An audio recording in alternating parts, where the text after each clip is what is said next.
Hello everyone, welcome to all of you in Exam गुरु।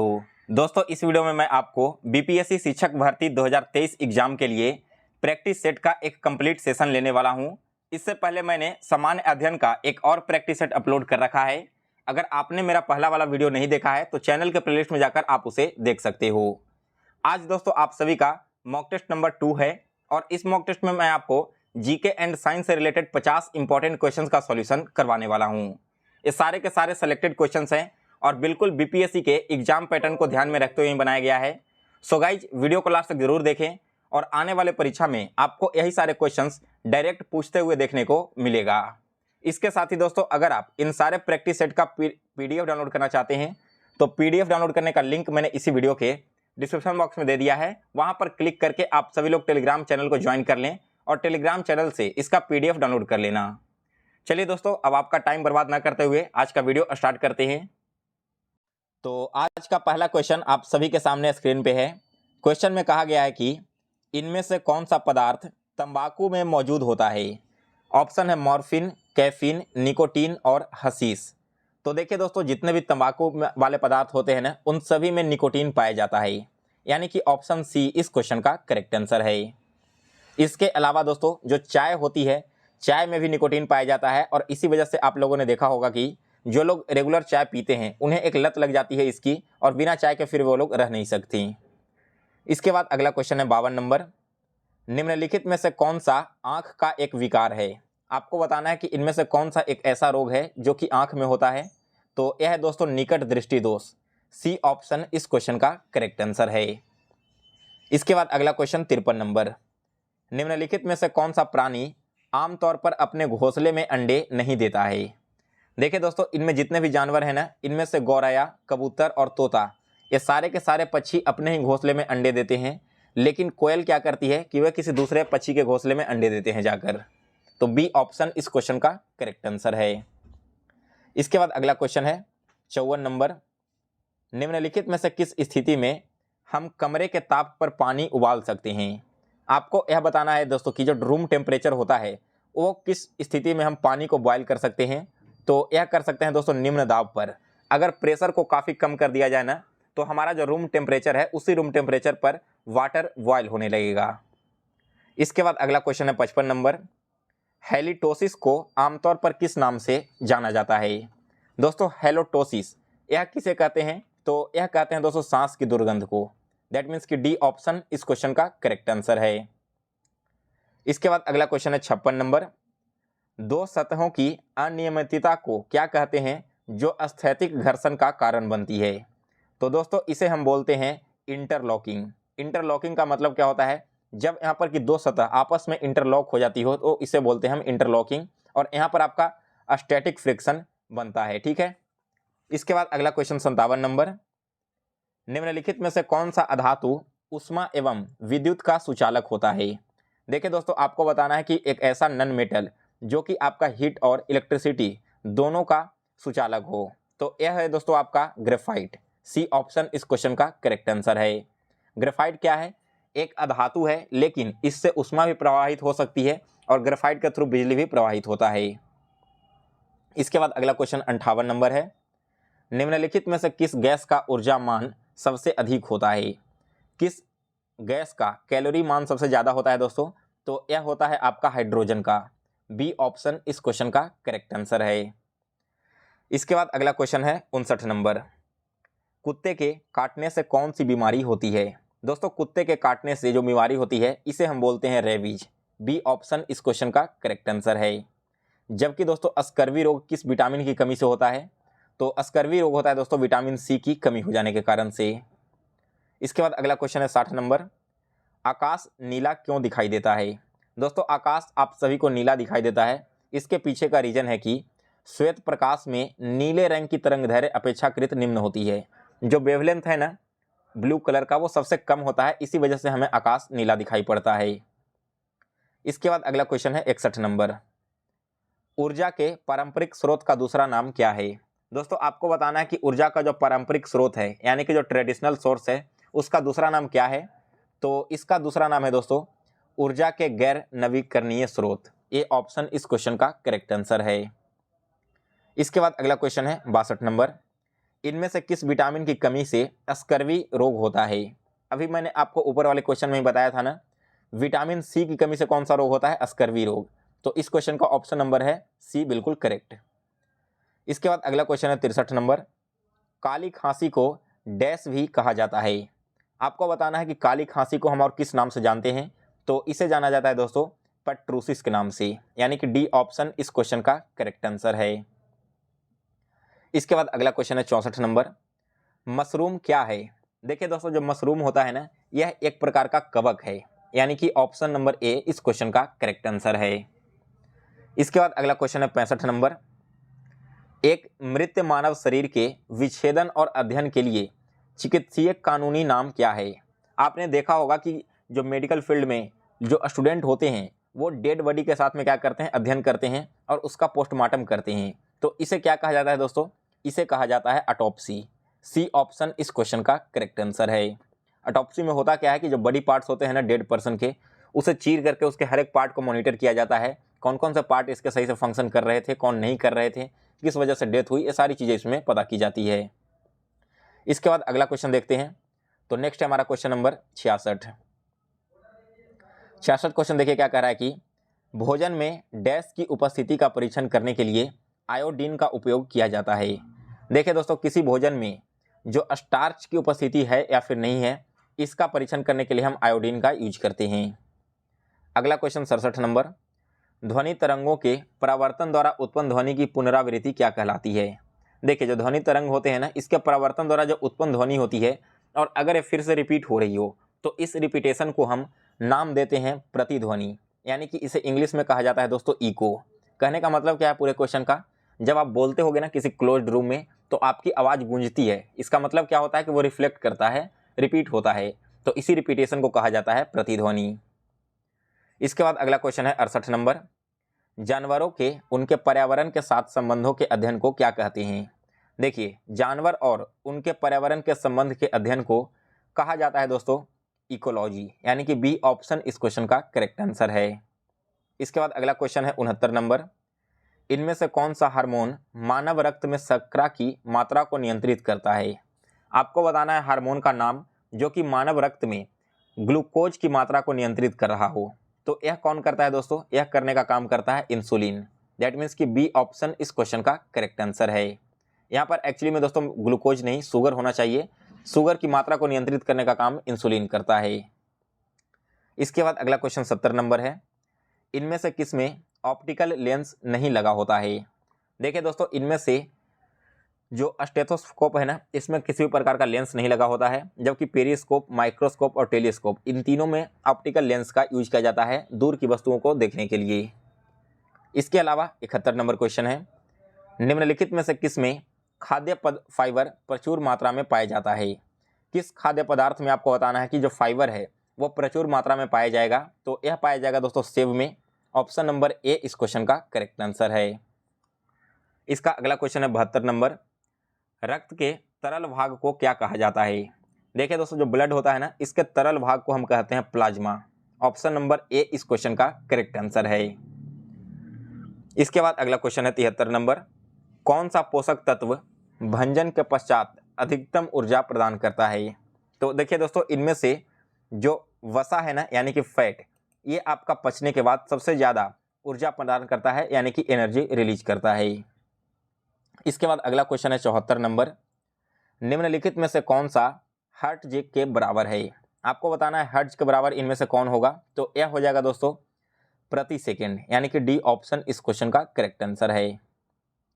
इसके बाद अगला क्वेश्चन है 75 नंबर, सोडियम को किसमें संग्रहित किया जाता है? देखिए दोस्तों, जो सोडियम है ना, वो ऑक्सीजन के साथ हाईली रिएक्ट करता है और इसी वजह से सोडियम को स्टोर करने के लिए हम यूज करते हैं केरोसिन ऑयल का। दैट मीन्स कि डी ऑप्शन इस क्वेश्चन का करेक्ट आंसर है। इसके बाद अगला क्वेश्चन है 76 नंबर, किस बीमारी की रोकथाम साल्क वैक्सीन की मदद से की जाती है? देखिए दोस्तों, जो साल्क वैक्सीन है ना, इसका उपयोग किया जाता है पोलियो को रोकने के लिए। डी ऑप्शन इस क्वेश्चन का करेक्ट आंसर है। अगला क्वेश्चन है 77 नंबर, संवेग ज्ञात करने का सूत्र क्या है? संवेग किसे कहते हैं? संवेग कहा जाता है दोस्तों वेलोसिटी को, और इसे फाइंड करने का यहाँ पर फॉर्मूला क्या हो जाएगा, तो द्रव्यमान इंटू वेग, यानी कि डी ऑप्शन इस क्वेश्चन का करेक्ट आंसर है। एक मिनट, इस क्वेश्चन को आप सभी लोग सुधार लेना। एक्चुअली में दोस्तों यहाँ पर सारे क्वेश्चंस हिंदी लैंग्वेज में हैं, इसीलिए थोड़ा सा प्रॉब्लम हो जा रही है कभी कभी। संवेग को हम क्या कहेंगे, एक्सेलरेशन कहेंगे, और इसका निकालने का फॉर्मूला क्या है, तो मास इंटू वेलोसिटी। यहाँ पर जो वेग है ना दोस्तों, वो वेलोसिटी को डिनोट करता है, और द्रव्यमान आपके मास को डिनोट करता है। तो इस क्वेश्चन का option number D correct answer है। एक बार आप सभी लोग जितने भी कैंडिडेट अभी इस वीडियो को देख रहे हैं, आप मुझे कमेंट करके बता देना कि जो मैं क्वेश्चंस आपको करवाता हूँ वो केवल हिंदी लैंग्वेज में ही चाहिए, या फिर आप सभी लोगों को हिंदी और इंग्लिश दोनों लैंग्वेज में चाहिए, क्योंकि बहुत सारे ऐसे कैंडिडेट होते हैं जिन्हें हिंदी लैंग्वेज समझ में नहीं आती, इसी वजह से उनको प्रॉब्लम होता होगा। तो आप कमेंट करके बता देना, अगर आपके कमेंट्स अच्छे खासे आए तो मैं सारे क्वेश्चन हिंदी और इंग्लिश दोनों लैंग्वेज में इंक्लूड कर दूंगा। चलिए यहाँ पर देखिए, मैंने आपको 77 क्वेश्चन सुधारने के लिए कहा था ना, फिर से मुझसे प्रॉब्लम होगी। एक्चुअली में यार देखो, हिंदी मीडियम में मैंने कोई पढ़ाई की नहीं है, शुरू से ही इंग्लिश मीडियम में पढ़ाई किया है, इस वजह से कई बार कन्फ्यूजन हो जाता है। संवेग हम किसे कहते हैं, संवेग को पी से डिनोट करते हैं, जो कि आपका मोमेंटम है, और मोमेंटम का फॉर्मूला होता है दोस्तों किसी भी ऑब्जेक्ट का मास और उस ऑब्जेक्ट के अंदर की वेलोसिटी। तो यहाँ पर क्या हो जाएगा, P इक्वल टू mv। ठीक है, यहाँ पर आप संवेग को समझना, क्या मोमेंटम समझना, द्रव्यमान तो आपका क्लियर है मास है, और जो वेग है वो आपका वेलोसिटी हो जाएगा। तो इसे आप सभी लोग सुधार लेना। इस क्वेश्चन के लिए आप सभी से मैं सॉरी बोलता हूँ। चलिए आगे बढ़ते हैं दोस्तों। 78 नंबर क्वेश्चन है कि एक तरल द्वारा गैस में परिवर्तित होने वाली प्रक्रिया क्या कहते हैं। आपने पढ़ा होगा 9th या 10th क्लास में कि जब कोई ऑब्जेक्ट लिक्विड से डायरेक्ट गैस में कन्वर्ट हो जाती है तो इसे हम क्या कहेंगे, इसे नाम दिया गया है दोस्तों वाष्पीकरण, यानी कि बी ऑप्शन इस क्वेश्चन का करेक्ट आंसर है। जब आप जल को उबालते हो तो धीरे धीरे जल करके क्या होता है, जल समाप्त होते जाता है। तो एक्चुअली में ऐसा नहीं है कि जल समाप्त हो रहा है, वो कन्वर्ट होते चला जाता है इवोपरेशन में। इसके बाद अगला क्वेश्चन देखिए 79 नंबर। पौधे के स्वस्थ विकास के लिए पोषक तत्वों के रूप में मिट्टी में जो पदार्थ जोड़े जाते हैं उन्हें क्या कहा जाता है। देखिए, पौधे जो होते हैं ना, उनके स्वस्थ विकास के लिए पोषक तत्वों के रूप में मिट्टी में कुछ ऐड किया जाता है, इसे हम कहते हैं दोस्तों उर्वरक, यानी कि डी ऑप्शन इस क्वेश्चन का करेक्ट आंसर है। अगला क्वेश्चन है 80 नंबर। डैश पोषण को साधारण अकार्बनिक पदार्थों को ग्रहण कर कार्बनिक अणुओं के संश्लेषण के रूप में परिभाषित किया जाता है। तो यह कहा किया जाता है दोस्तों स्वपोषी को, option number A correct answer है। अगला नंबर है 81 नंबर। ट्राइग्लिसराइड्स एक प्रकार का क्या है। देखिए दोस्तों, जो ट्राइग्लिसराइड्स है ना, ये एक प्रकार का वसा होता है, यानी कि फैट है। बी ऑप्शन इस क्वेश्चन का करेक्ट आंसर है।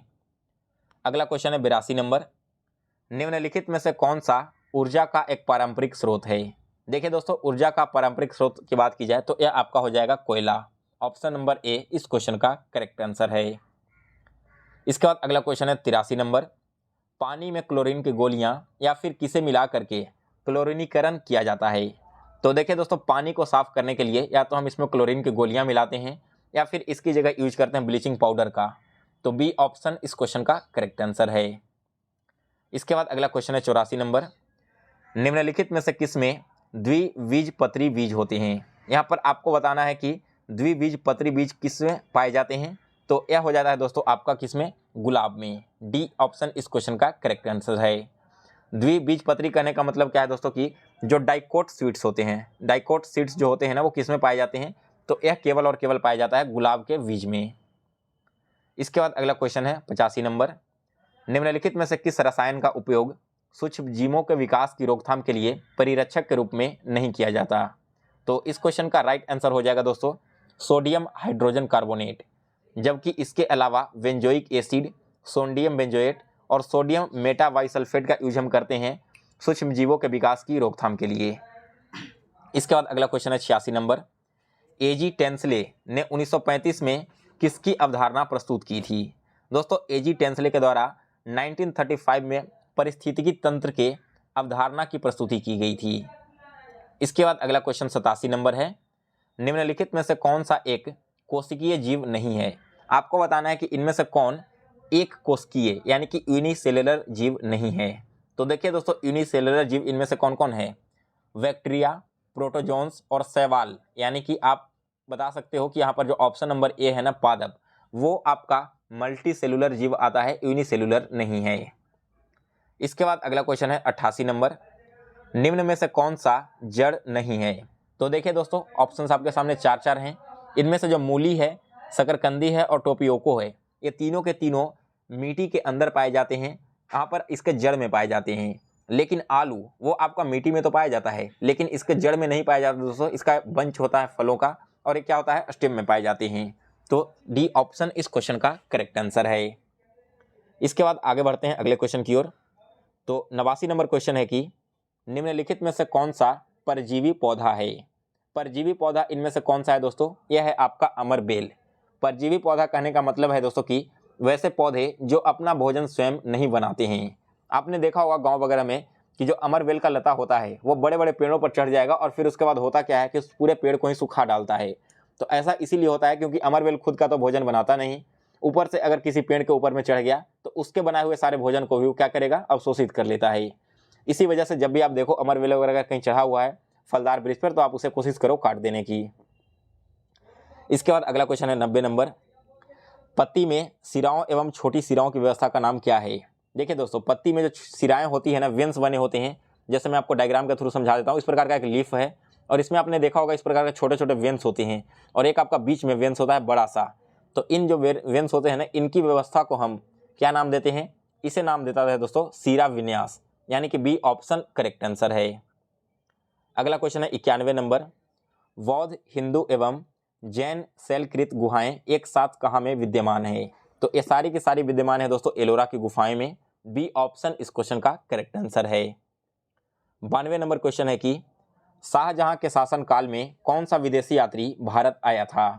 दोस्तों, शाहजहां के शासन काल में मनुची भारत में आया था, यानी कि बी ऑप्शन इस क्वेश्चन का करेक्ट आंसर है।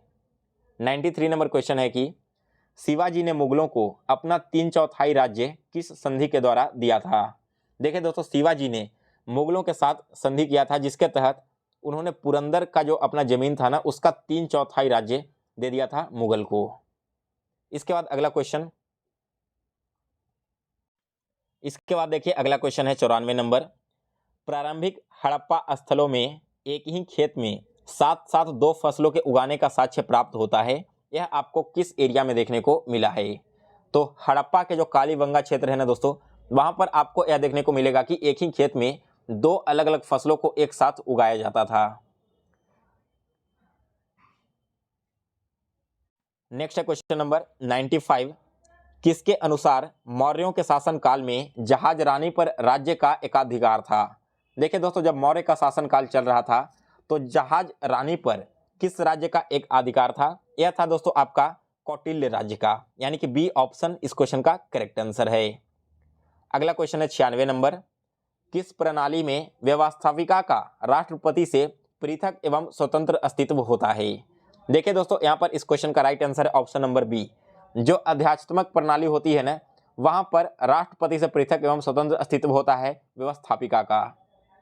इसके बाद अगला क्वेश्चन है 97 नंबर, निम्न में से किस तिथि को संविधान सभा की अंतिम बैठक हुई थी।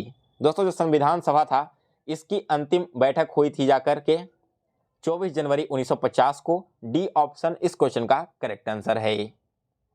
इसके बाद अगला क्वेश्चन है 98 नंबर, निम्न में से किस देश के संविधान से आयरलैंड ने राज्य के नीति निषेधक तत्व को अपनाया था।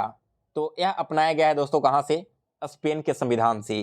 क्या अपनाया गया था, नीति निदेशक तत्व, और किस देश के द्वारा, तो आयरलैंड के द्वारा। बाद में जब भारत का संविधान बना तो भारत ने इसी नीति निदेशक तत्व को आयरलैंड से देख करके अपने संविधान में जोड़ लिया। तो अगर आपसे एग्जाम में यह क्वेश्चन पूछा जाए कि भारत के संविधान में नीति निदेशक तत्व किस देश से जोड़ा गया है, तो करेक्ट आंसर होगा आयरलैंड। और अगर आयरलैंड के बारे में पूछा जाए तो उसने ऐड किया था स्पेन के देश से। इसके बाद अगला क्वेश्चन है 99 नंबर, भारतीय सिविल सेवा किस गवर्नर जनरल या फिर वायसराय के शासन के दौरान आरंभ की गई थी। दोस्तों, इंडिया में सिविल सेवा प्रारंभ हुआ था कब, यह हुआ था लॉर्ड कॉर्नवालिस के कार्यकाल में। इसीलिए दोस्तों लॉर्ड कॉर्नवालिस को father of civil servant in India भी कहा जाता है। इसके बाद अगला क्वेश्चन है 100 नंबर, विश्व व्यापार संगठन जो कि अब गैट के स्थान पर है, इसका मुख्यालय कहां पर है। दोस्तों, विश्व व्यापार संगठन का मुख्यालय स्थित है जिनेवा में। डी ऑप्शन इस क्वेश्चन का करेक्ट आंसर है। इसके बाद दोस्तों जो अगला क्वेश्चन है 101 नंबर, विधान परिषद की सदस्यता के लिए न्यूनतम आयु सीमा क्या होगी। तो इस क्वेश्चन का राइट आंसर दोस्तों आप सभी लोग मुझे कमेंट बॉक्स में कमेंट करके बता देना। आपके हिंट के लिए मैं बता दूं कि ऑप्शन नंबर ए और ऑप्शन नंबर डी गलत है, यानी कि या तो ऑप्शन बी सही होगा या फिर ऑप्शन सी सही होगा। तो जो भी करेक्ट आंसर है आप मुझे इसी वीडियो के कमेंट बॉक्स में सारे लोग कमेंट करके बताना। सो गाइस फिलहाल इस वीडियो में बस इतना ही। इसका जो नेक्स्ट पार्ट है जिसमें 50 क्वेश्चंस और बचे हुए रह गए हैं वो मैं आपको एक अलग वीडियो में कल करवा दूंगा। इसके अलावा आज शाम में आपको इसी चैनल पर मैथ्स एंड रीजनिंग के इंपॉर्टेंट सेशन देखने को मिलेंगे बीपीएससी 7th फेज टीचर बहाली के लिए। तो आप सभी लोग दोस्तों चैनल को सब्सक्राइब कर लीजिए और बेल नोटिफिकेशन को ऑन कर लें। इससे पहले भी मैंने मैथ्स का एक वीडियो अपलोड किया था, अगर आपने अभी तक उस लेक्चर को नहीं देखा है तो मैं इसी वीडियो के डिस्क्रिप्शन बॉक्स में और कमेंट बॉक्स में उसे पिन कर दूंगा, आप वहां पर जाकर उसे विजिट करके देख लेना। सो गाइस फिलहाल इस वीडियो में बस इतना ही। अगर आपको वीडियो पसंद आया हो तो इसे लाइक और शेयर करें और फ्यूचर में दोस्तों ऐसे ही वीडियो देखने के लिए एग्जाम गुरु चैनल को सब्सक्राइब कर लें, साथ में इसके बेल नोटिफिकेशन को ऑन कर लें। मिलते हैं दोस्तों फिर से एक नए वीडियो में। आप सभी को आपके एग्जाम के प्रिपरेशन के लिए बेस्ट ऑफ लक।